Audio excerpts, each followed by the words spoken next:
একটি বস্তা ঘন জঙ্গলের নির্জন পথের ধারে পড়ে আছে।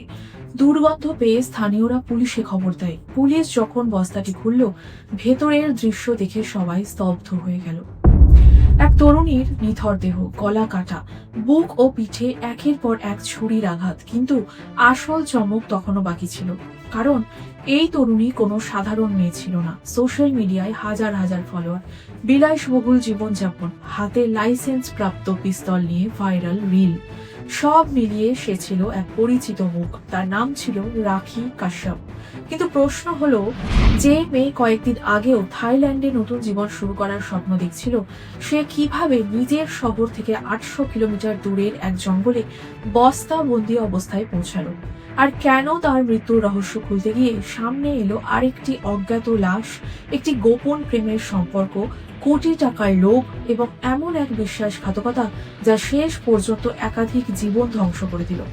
আজকের গল্প সেই বুলেট গার্লফ্রেন্ড রাখি কাশ্যপের, যার সোশ্যাল মিডিয়ার ঝলমলে জীবনের আড়ালে লুকিয়ে ছিল অপরাধ, প্রতারণা এবং মৃত্যুর এক অন্ধকার সত্য। রাখি কাশ্যপের মৃত্যুর তদন্ত শুরু হতেই পুলিশ বুঝতে পারে এটি কোনো সাধারণ খুনের ঘটনা নয়। কারণ যতই তারা তদন্তের গভীরে যেতে থাকে, ততই সামনে আসতে থাকে নতুন নতুন প্রশ্ন। রাখিকে কেন এত নির্মমভাবে হত্যা করা হলো? তার গলা কেটে দেওয়ার পরও কেন শরীর জুড়ে বারবার ছুরি চালানো হয়েছিল? তাকে নিজের শহর বাগপত থেকে প্রায় 800 কিলোমিটার দূরে মির্জাপুরের জঙ্গলে নিয়ে যাওয়ার প্রয়োজনই বা কি ছিল? আর সবচেয়ে অদ্ভুত বিষয় ছিল, রাখির মৃত্যুর খবর পেয়েও তার পরিবার মরদেহ নিতে অস্বীকার করে।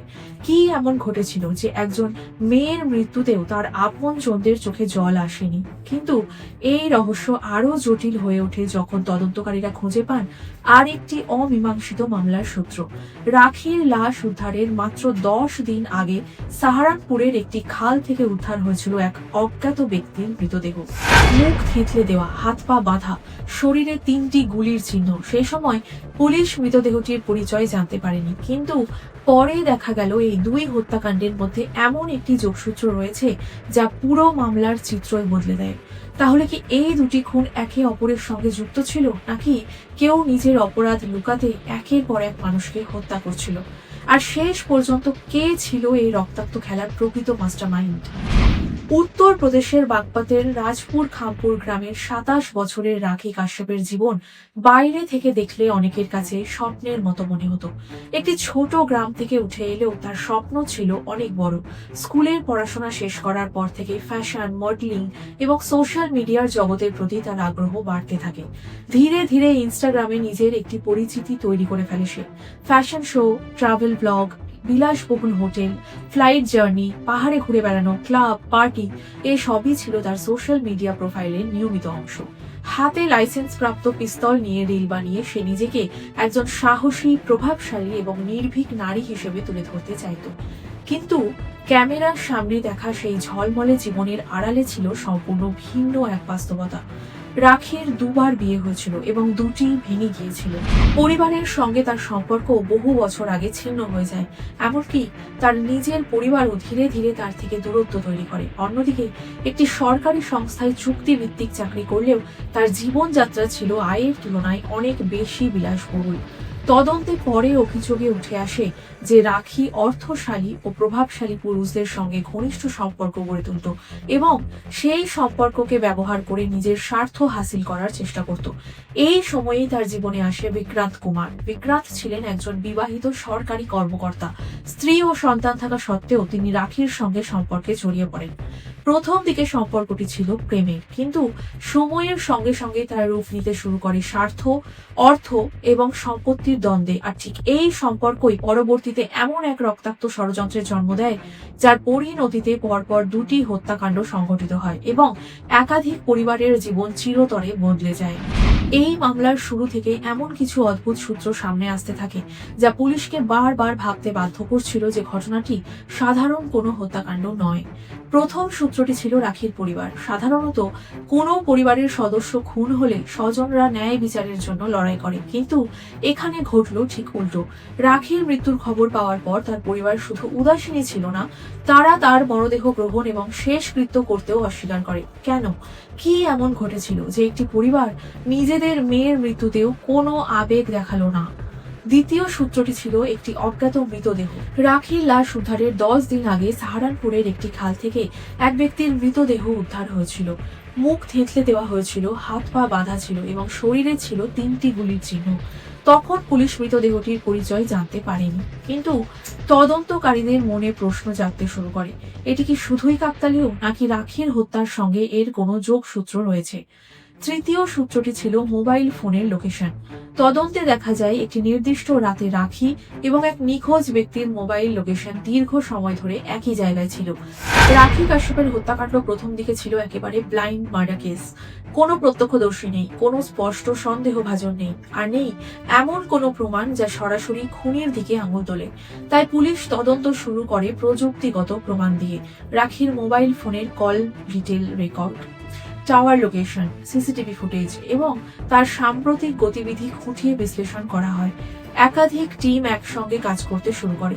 তদন্তকারীরা জানতে চাইছিল রাখি মির্জাপুরে কিভাবে পৌঁছেছিল, কার সঙ্গে ছিল এবং মৃত্যুর আগে শেষবার কার সঙ্গে যোগাযোগ করেছিল। এদিকে আরেকটি ঘটনা তদন্তকে নতুন দিকে নিয়ে যায়। 22শে এপ্রিল বিক্রান্ত কুমারের স্ত্রী প্রাচী থানায় তার স্বামীর নিখোঁজ ডায়েরি করেন। অভিযোগে তিনি একটি গুরুত্বপূর্ণ তথ্য দেন। তিনি জানান তার স্বামীর সঙ্গে রাখি কাশ্যপের ঘনিষ্ঠ সম্পর্ক ছিল এবং গত কয়েক মাস ধরে রাখি বিভিন্ন বিষয় নিয়ে বিক্রান্তের ওপর চাপ সৃষ্টি করছিল। এই তথ্য পাওয়ার পর পুলিশের নজর সরাসরি রাখির দিকে চলে যায়। তদন্তে দেখা যায় বিক্রান্তের কল রেকর্ডে সবচেয়ে বেশি যোগাযোগ ছিল রাখির সঙ্গে। পুলিশ তাকে জিজ্ঞাসাবাদের জন্য ডাকে, কিন্তু জেরার সময় রাখি স্পষ্ট উত্তর না দিয়ে বারবার কথা ঘোরানোর চেষ্টা করে। এতে সন্দেহ আরো বাড়লেও তখনও পুলিশের হাতে কোনো শক্ত প্রমাণ ছিল না, তাই তাকে ছেড়ে দেওয়া হয়। কিন্তু কয়েক দিনের মধ্যে ঘটে আরেকটি ঘটনা। হঠাৎ করেই রাখি নিজেই নিখোঁজ হয়ে যায়। তারপর 28শে এপ্রিল মির্জাপুরের জঙ্গলে তার বস্তাবন্দি মৃতদেহ উদ্ধার হয়। এই মুহূর্তে তদন্তের মোড় পুরোপুরি বদলে যায়। পুলিশ বুঝতে পারে বিক্রান্তের নিখোঁজ হওয়া এবং রাখির খুন দুটো ঘটনা সম্ভবত একই সূত্রে গাঁথা। এরপর তদন্তকারীরা বিক্রান্তের শেষ মোবাইল লোকেশন পরীক্ষা করে দেখেন যে 15ই এপ্রিল রাতে বিক্রান্ত এবং রাখির মোবাইল একই জায়গায় ছিল। এরপর বিক্রান্তের ফোন চিরতরে বন্ধ হয়ে যায়। আরো চমকপ্রদ বিষয় ছিল সেই রাতেই রাখির মোবাইল লোকেশন সাহারানপুরের দিকে যেতে দেখা যায়। এই তথ্য পাওয়ার পর পুলিশ সাহারানপুরে সম্প্রতি উদ্ধার হওয়া অজ্ঞাত মৃতদেহগুলোর রেকর্ড খতিয়ে দেখতে শুরু করে। সেখানেই সামনে আসে সেই অচেনা লাশের ঘটনা, যেটি কয়েকদিন আগে একটি খাল থেকে উদ্ধার করা হয়েছিল এবং সেখান থেকেই তদন্ত প্রবেশ করতে চলেছিল এমন এক অন্ধকার সত্যের মধ্যে, যা শুধু একটি খুন নয়, বরং পর পর দুটি পরিকল্পিত হত্যার রহস্য উন্মোচন করতে যাচ্ছিল। তদন্ত যখন ধীরে ধীরে এগোচ্ছিল, তখন পুলিশও বুঝতে পারেনি যে এই মামলায় সবচেয়ে বড় চমক এখনো বাকি। কারণ যে রাখি কাশ্যপকে সবাই একজন খুনের শিকার হিসেবে দেখছিল, তদন্তের এক পর্যায়ে জানা গেল সে নিজেও আরেকটি হত্যাকাণ্ডের মূল ষড়যন্ত্রকারীদের একজন ছিল। জিজ্ঞাসাবাদ ও ডিজিটাল প্রমাণ বিশ্লেষণ করে পুলিশ জানতে পারে রাখির সঙ্গে দীর্ঘ 3 বছর ধরে সম্পর্ক ছিল বিবাহিত সরকারি কর্মকর্তা বিক্রান্ত কুমারের। প্রথম দিকে তাদের সম্পর্ক ছিল প্রেমের, কিন্তু সময়ের সঙ্গে সঙ্গে সেই সম্পর্কের জায়গা দখল করে নেয় অর্থ, সম্পত্তি এবং লোভ। রাখি চাইছিল বিক্রান্ত তার মথুরার জমিটি তার নামে লিখে দিক, কিন্তু বিক্রান্ত এতে রাজি হননি। এরপর থেকেই দুজনের মধ্যে সম্পর্ক দ্রুত খারাপ হতে শুরু করে। তদন্তে উঠে আসে রাখি তার ঘনিষ্ঠ পরিচিত সুধারাস চৌহান এবং কপিল চৌহানের সঙ্গে মিলে বিক্রান্তকে সরিয়ে দেওয়ার পরিকল্পনা করেছিল। 15ই এপ্রিল 2026 একটি ফ্ল্যাটে ডেকে আনা হয় বিক্রান্তকে। সেখানে উপস্থিত ছিল রাখি, সুধারাস এবং কপিল। আবারও জমি ও সম্পত্তি নিয়ে তর্ক শুরু হয়, আর সেই তর্কের শেষ হয় গুলির শব্দে। অভিযোগ অনুযায়ী রাখি নিজের লাইসেন্স প্রাপ্ত পিস্তল দিয়ে বিক্রান্তকে পর পর 3টি গুলি করে।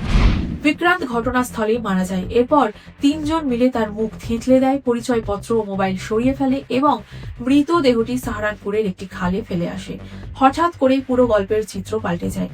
সাহারানপুরে পাওয়া সেই অজ্ঞাত মৃতদেহ আর কেউ নয়, সে ছিল বিক্রান্ত কুমার। কিন্তু ভাগ্যের সবচেয়ে নির্মম মোড় তখনও আসেনি, কারণ বিক্রান্তকে হত্যার পর সুধারাস ও কপিলের মনে ভয় ঢুকে পড়ে। তারা বুঝতে পারে পুলিশ যদি রাখির কাছ থেকে সত্য জেনে যায়, তাহলে তারাও রেহাই পাবে না। আর তখনই তারা এমন সিদ্ধান্ত নেয় যা এই মামলাকে দ্বৈত হত্যাকাণ্ডে পরিণত করে। যার সঙ্গে মিলে তারা প্রথম খুন করেছিল, যার পরিকল্পনায় তারা অংশ নিয়েছিল, সেই রাখিকেই তারা পরবর্তী টার্গেট বানায়। অর্থাৎ যে নারী একসময় ষড়যন্ত্রের অংশ ছিল, কয়েকদিনের মধ্যেই সে নিজেই সেই ষড়যন্ত্রের শিকার হয়ে যায় এবং এখান থেকেই শুরু হয় এই মামলার সবচেয়ে রক্তাক্ত অধ্যায়। রাখি কাশ্যপ এবং বিক্রান্ত কুমারের রহস্যময় মৃত্যুর পেছনের সত্য উদ্ঘাটনে সবচেয়ে গুরুত্বপূর্ণ ভূমিকা পালন করে ডিজিটাল এবং ফরেনসিক প্রমাণ। প্রথম বড় সূত্র আসে মোবাইল টাওয়ার লোকেশন থেকে। তদন্তে দেখা যায় 15 এপ্রিল রাতে বিক্রান্ত এবং রাখির মোবাইল একই স্থানে দীর্ঘ সময় ধরে সক্রিয় ছিল। এরপর হঠাৎ করেই বিক্রান্তের ফোন বন্ধ হয়ে যায় এবং আর কখনো চালু হয়নি। অন্যদিকে সেই রাতেই রাখির মোবাইল লোকেশন বাগপথ থেকে সাহারানপুরের দিকে যেতে দেখা যায়। এটি ছিল প্রথম ইঙ্গিত যে বিক্রান্তের নিখোঁজ হওয়ার সঙ্গে রাখির সরাসরি সম্পর্ক থাকতে পারে। দ্বিতীয় গুরুত্বপূর্ণ প্রমাণ ছিল কল ডিটেল রেকর্ড। পুলিশ দেখতে পায় রাখির সঙ্গে সবচেয়ে বেশি যোগাযোগ ছিল দুই ব্যক্তির, সুধারাস চৌহান এবং কপিল চৌহান। শুধু তাই নয়, রাখির মৃত্যুর আগে শেষ কয়েকটি কলও এই দুই নম্বর থেকেই এসেছিল। তৃতীয় এবং সবচেয়ে শক্তিশালী প্রমাণ আসে লোকেশন ম্যাচিং থেকে। রাখির মোবাইল বন্ধ হওয়ার ঠিক আগে তার শেষ লোকেশন এবং কপিলের মোবাইল লোকেশন একই স্থানে পাওয়া যায়। এটি পুলিশকে সরাসরি কপিলের কাছে পৌঁছে দেয়। কপিলকে গ্রেপ্তারের পর তদন্তে আসে বড় ব্রেক থ্রু। দীর্ঘ জিজ্ঞাসাবাদের পর সে পুরো ঘটনার বিবরণ দিতে শুরু করে এবং স্বীকার করে যে বিক্রান্ত হত্যার পরিকল্পনায় সে, সুধারাস এবং রাখি একসঙ্গে জড়িত ছিল। এছাড়াও সে জানায় পরে নিজেদের বাঁচানোর জন্য তারা রাখিকেও হত্যা করে। এরপর পুলিশ সাহারানপুরে উদ্ধার হওয়া অজ্ঞাত মৃতদেহের মামলাটি আবার খতিয়ে দেখে। যদিও সেই মৃতদেহের শেষকৃত্য ইতিমধ্যেই সম্পন্ন হয়ে গিয়েছিল, তবুও পুলিশ তার পোশাক এবং সংরক্ষিত আলামত পরীক্ষা করে। যখন সেই পোশাকগুলো বিক্রান্তের স্ত্রী প্রাচীকে দেখানো হয়, তিনি সেগুলো চিনে ফেলেন এবং কান্নায় ভেঙে পড়েন। সেখানেই নিশ্চিত হয়ে যায় যে সাহারানপুরের খাল থেকে উদ্ধার হওয়া অজ্ঞাত মৃতদেহটি আসলে বিক্রান্ত কুমারের। ফরেনসিক রিপোর্টও জানায় বিক্রান্তকে 3টি গুলি করা হয়েছিল এবং তার পরিচয় গোপন করার জন্য মুখ থেঁতলে দেওয়া হয়েছিল। অন্যদিকে রাখির পোস্টমর্টম রিপোর্টে স্পষ্ট হয় প্রথমে তার গলা কাটা হয়েছিল এবং তারপর শরীরের বিভিন্ন অংশে একাধিকবার ছুরি মারা হয়। Mobile location, call record, forensic report, মৃতদেহের শনাক্তকরণ এবং অভিযুক্তদের স্বীকারোক্তি সব প্রমাণ একসঙ্গে জুড়ে যাওয়ার পর তদন্তকারীদের সামনে পরিষ্কার হয়ে যায় পুরো ষড়যন্ত্রের চিত্র। একটি খুনের সত্য লুকানোর জন্য আরেকটি খুন করা হয়েছিল, কিন্তু শেষ পর্যন্ত প্রযুক্তিগত প্রমাণই সেই রক্তাক্ত গোপন সত্যকে প্রকাশ্যে এনে দেয়। তদন্ত শেষ হওয়ার পর পুলিশ আদালতে একটি চার্জশিট পেশ করে, যেখানে পুরো ঘটনাকে একটি সুপরিকল্পিত দ্বৈত হত্যাকাণ্ড হিসেবে তুলে ধরা হয়। প্রসিকিউশনের দাবি ছিল স্পষ্ট। তাদের মতে বিক্রান্ত কুমারের হত্যাকাণ্ড কোনো হঠাৎ রাগ বা আবেগের ফল ছিল না। এটি ছিল সম্পত্তি ও অর্থের লোভে করা একটি পূর্ব পরিকল্পিত ষড়যন্ত্র। প্রসিকিউশন আদালতে তুলে ধরে কিভাবে রাখি কাশ্যপ, সুধারাস চৌহান এবং কপিল চৌহান মিলে বিক্রান্তকে ফাঁদে ডেকে নিয়ে যায়, কিভাবে তাকে গুলি করে হত্যা করা হয় এবং পরে তার পরিচয় গোপন করার জন্য মুখ থেঁতলে দিয়ে মৃতদেহ দূরে ফেলে দেওয়া হয়। এরপর তারা আদালতের সামনে দ্বিতীয় হত্যার ঘটনাও উপস্থাপন করে। প্রসিকিউশনের বক্তব্য অনুযায়ী বিক্রান্ত হত্যার পর যখন পুলিশ তদন্তের কেন্দ্রে রাখির নাম উঠে আসতে শুরু করে, তখন সুধারাস ও কপিল নিজেদের গ্রেপ্তার হওয়ার আশঙ্কায় তাকে সরিয়ে দেওয়ার সিদ্ধান্ত নেয়। আদালতে উপস্থাপিত হয় mobile tower location, call details record, forensic report এবং অভিযুক্তদের বয়ান। প্রতিটি প্রমাণ একে অপরকে সমর্থন করছিল। বিশেষ করে মোবাইল লোকেশনের তথ্য দেখাচ্ছিল যে হত্যাকাণ্ডের গুরুত্বপূর্ণ সময়গুলোতে অভিযুক্তরা একই জায়গায় উপস্থিত ছিল। অন্যদিকে ডিফেন্স পক্ষ চেষ্টা করে ঘটনাটিকে সন্দেহের সুবিধা দিয়ে দেখাতে। তারা প্রশ্ন তোলে স্বীকারোক্তির নির্ভরযোগ্যতা, তদন্তের কিছু প্রক্রিয়া এবং ঘটনাগুলোর ব্যাখ্যা নিয়ে, কিন্তু ডিজিটাল প্রমাণ, ফরেনসিক তথ্য এবং ঘটনাক্রমের ধারাবাহিকতা প্রসিকিউশনের মামলাকে শক্তিশালী করে তোলে। আদালতের পরিবেশ ক্রমশ ভারী হয়ে উঠছিল। একদিকে ছিলেন বিক্রান্তের স্ত্রী প্রাচী, যিনি স্বামীর শেষ বিদায়টুকুও দেখতে পারেননি।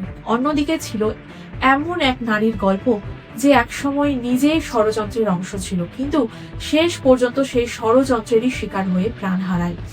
এই মামলায় আদালতের সামনে শুধু 2টি হত্যাকাণ্ডের বিচারই ছিল না, বিচার হচ্ছিল লোভ, প্রতারণা, বিশ্বাসঘাতকতা এবং ক্ষমতার অপব্যবহারের এক অন্ধকার অধ্যায়েরও। Police mobile location, call detail record, forensic report এবং জিজ্ঞাসাবাদের মাধ্যমে পাওয়া তথ্যের ভিত্তিতে প্রথমে কপিল চৌহানকে গ্রেপ্তার করে। পরে তার স্বীকারোক্তি এবং অন্যান্য প্রমাণের ভিত্তিতে মে 2026 তারিখে সুধারস চৌহানকেও গ্রেপ্তার করা হয়। তদন্তের উপসংহার ছিল স্পষ্ট। বিক্রান্ত কুমার ছিলেন প্রথম ষড়যন্ত্রের শিকার, আর রাখি কাশ্যপ ছিলেন সেই ষড়যন্ত্রের অংশীদার, যিনি পরবর্তীতে একই অপরাধ চক্রের দ্বিতীয় শিকার হয়ে ওঠেন। শেষ পর্যন্ত এই মামলায় জয় হয়নি কারো। একজন হারিয়েছেন নিজের জীবন, আরেকজন হারিয়েছেন পরিবার, ভবিষ্যৎ এবং সম্মান। আর যারা নিজেদের বাঁচাতে একের পর এক খুন করেছিল, তারাও শেষ পর্যন্ত আইনের হাত থেকে রেহাই পায়নি। লোভের শুরুতে সবাই লাভের হিসাব করে, কিন্তু পরের হিসাবটা করে আইন।